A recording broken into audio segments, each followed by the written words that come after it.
Je voudrais maintenant introduire la première présentation, le keynote. Donc, évidemment, je pense que ce n'est pas la peine de présenter Jean-Claude Berrouet. Mais donc, en deux mots, œnologue de Pétrus pendant 40 ans, plus de 40 ans, et puis depuis 2008, une activité d'œnologue conseil un peu partout dans le monde. Voilà, Jean-Claude. Bonjour. Alors, dans ce genre de conférence, on fait toujours venir un vieux, parce qu'on raconte les histoires du passé. Et il m'a été demandé de poser un regard historique sur la notion de millésime à Bordeaux. Voilà, alors c'est pas du tout technique et scientifique, c'est pseudo-historique. Alors le millésime, il indique la date de naissance, donc l'âge du vin, lorsqu'on le lit sur l'étiquette. Je ne vous dirai pas le mien, le millésime, parce qu'il n'est pas terrible. Alors longtemps, il a été une référence qualitative à Bordeaux. Pourquoi ? Parce qu'autrefois, on ne mettait en bouteille que les bonnes cuves des bons millésimes. Donc il n'y avait pas une mise en bouteille systématique à la propriété.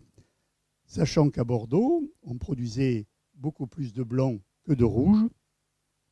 Et jusque dans les années 60, les petites propriétés ne mettaient pratiquement pas de vin en bouteille à la propriété. Alors je vous rappelle que c'est à partir du millésime 70 que pour la première fois à Bordeaux, on produit plus de rouge que de blanc. On l'a un peu oublié, mais 70, pour moi, c'était hier. Et jusqu'à cette période, en masse, les vins rouges étaient mis en bouteille par le négoce, qui achetait les vins en vrac, les élevait et les mettait en bouteille. C'est pour ça qu'on les appelait négociants éleveurs. Alors, il m'a été amusant de relever quelques millésimes qui finissent par le chiffre 5. Nous sommes en 5, c'est un chiffre magique. Alors, il y a eu des événements exceptionnels. Alors, 1945, c'est l'année de la victoire. Et à Bordeaux, on a eu des touristes entre 39 et 45 qui ont vidé nos caves. Il n'y a plus de stock de vin.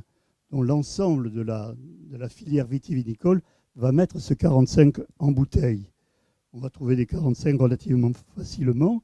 Petite récolte, mais de grande qualité, surtout sur la rive gauche, avec une bouteille d'anthologie qui est le mouton 45.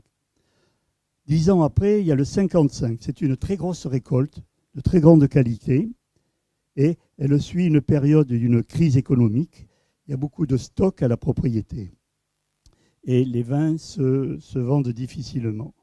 Alors, en 56, février 56, il y a les fameuses gelées, et on pense que le vignoble est décimé, et il y a une réaction de l'ensemble de la filière qui dit si on n'a plus de pieds de vigne, on n'aura plus de production, et pour étaler la vente, on va mettre tous les 55 en bouteille. On trouve facilement ce millésime, on l'a trouvé longtemps, facilement, chez les cavistes. Et on va, je vais vite parce que normalement je dois parler 10 minutes. 1975, on va faire un saut de 20 ans, petite récolte, tardive, sèche, année froide, kyste, tu le sais. Et là aussi, on suit une crise. Mais il y a eu un événement assez amusant. C'est pour vous dire qu'il y a plusieurs éléments qui peuvent inciter à des comportements. C'est qu'on arrête la publicité sur le tabac aux États-Unis, dans la fin des années 60. Qu'est-ce que ça vient faire ?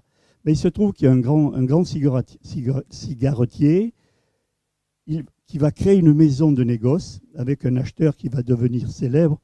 Pour les anciens, ils l'ont peut-être connu, c'est Absalmon.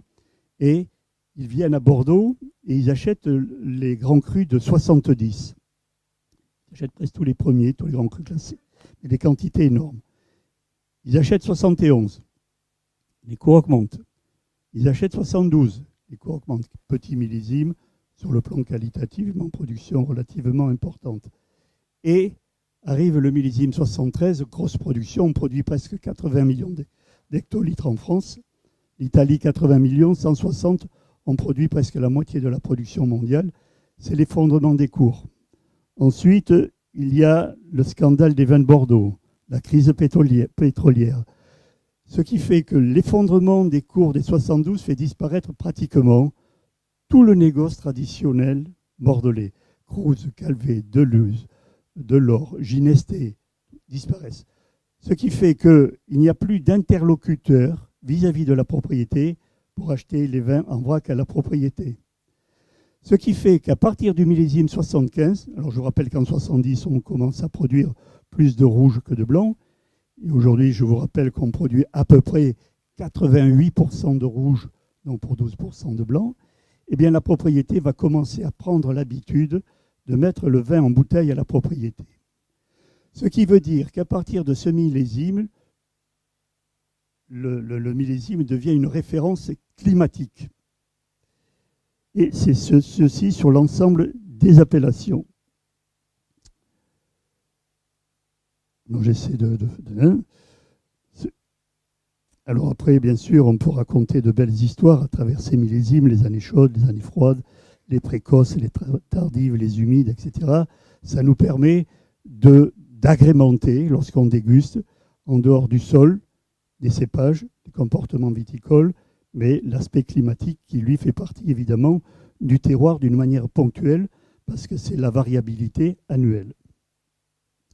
Alors, on peut noter une lente évolution du climat, mais progressive, à partir du millésime 81, et ça va être, tu l'as bien connu, avec Jacques Duthot, c'est la première année sèche où il y a un déficit hydrique, et il y a une lente progression, une mise en évidence donc par l'équipe du professeur Seguin, il faut lui rendre hommage, et cette évolution s'accélère à partir de 88, 89, 90. Et là, on constate une nette modification de la composition du raisin. D'abord, sur la richesse en sucre. Alors, par rapport sur 40-50 ans, on est autour de 2 degrés, 2 degrés et demi de richesse alcoolique supplémentaire, augmentation des pH, souvent due d'ailleurs à une richesse en potassium qui est de plus en plus élevée. Et lorsqu'on va, lorsqu'on va en Californie, on est souvent autour de 2 grammes, 2 grammes et demi de potassium, chose qu'on peut retrouver, nous, de plus en plus dans nos régions. C'est un des éléments.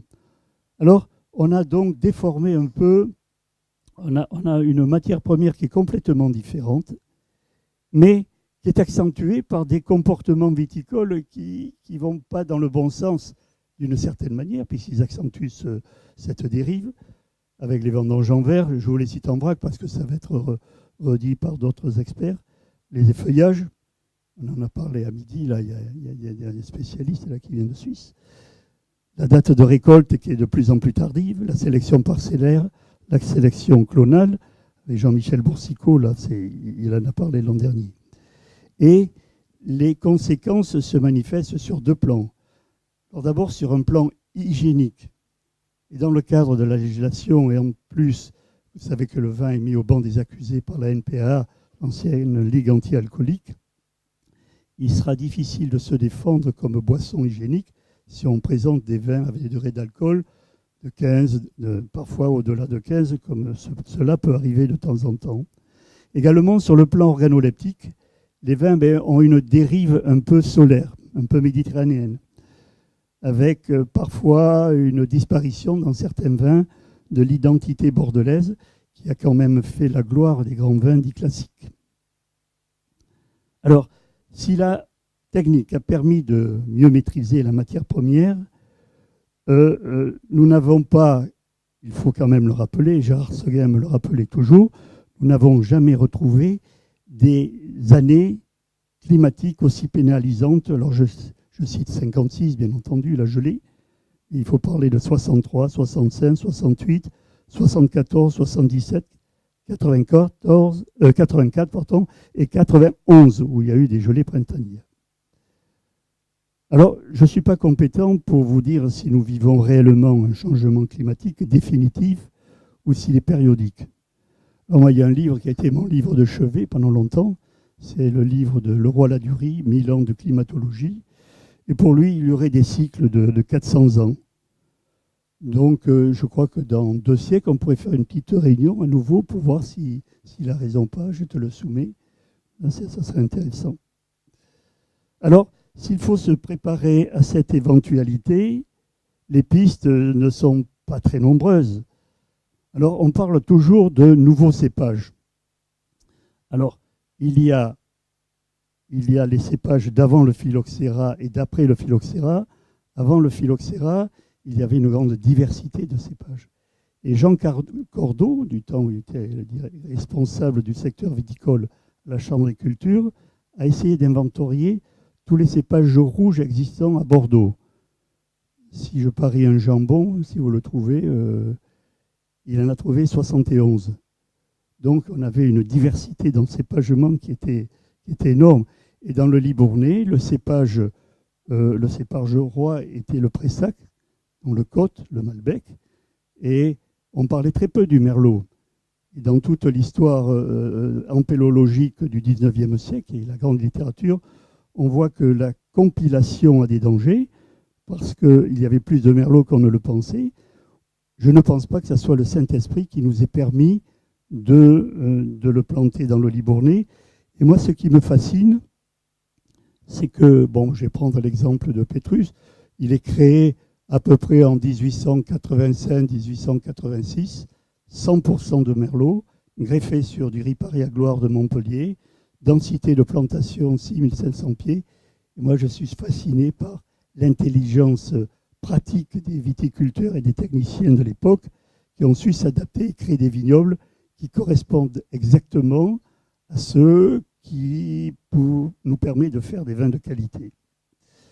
Également, on peut être fasciné par la réactivité technique de l'époque et scientifique pour lutter contre le phylloxéra. Alors j'espère que par rapport au changement climatique, eh bien, on aura une réactivité qui sera un peu plus rapide et précise que ce qui nous est permis de constater aujourd'hui. Parce que s'il faut explorer plusieurs voies, il y a déjà la possibilité tout simplement de glisser d'un peu moins de Merlot vers un peu plus de Cabernet et du Cabernet Franc, qui est un cépage qui serait très intéressant, qui résiste un peu à cet aspect méditerranéen et qui garde un peu une âme bordelaise. Également, pourquoi ne pas exploiter notre réservoir de vieux cépages que connaît bien M. Bordenave? Et il se trouve là qu'avec Jean Brana, on en parlait tout à l'heure, on a réintroduit dans nos terrasses, à Iroulegui, la rouilla, les rémachoua, le casse-tête. Alors on a mis un peu de cruchet noir que Jean-Michel Bourstico appelle le tchakouli maintenant. Et on s'aperçoit que ces cépages qui effectivement, dans le contexte climatique d'il y a un siècle environ, n'étaient pas satisfaisants dans la qualité de leurs tanins et dans la période de récolte. Et peut-être que demain, ils seront intéressants. Et ils seront d'autant plus intéressants qu'on pourra peut-être garder en même temps, ce sont des cousins ou du Cabernet ou des Fers, et on pourra peut-être garder l'âme bordelaise. Enfin, il faudra peut-être modifier la réglementation sur l'irrigation. Et là, il y a des spécialistes. Je ne me permettrai pas d'en parler, mais c'est une voie. Mais il y a juste un aspect philosophique très important, et je vous le soumets à votre réflexion, c'est que si l'on utilise l'eau et s'il y a un problème de la gestion de l'eau dans le monde pour irriguer la vigne, pour faire des produits alcooleux, ça risque de nous mettre en porte-à-faux. Ça, il faut y penser sur le plan psychologique et philosophique. Également, nous avons des références. On a des références de nos cépages bordelais dans des régions chaudes. Alors, Thibaut, c'est la Californie, mais moi je vais en Argentine, en Israël, au Portugal, etc. On s'aperçoit qu'on peut avoir, par nos comportements viticoles, une possibilité d'adaptation.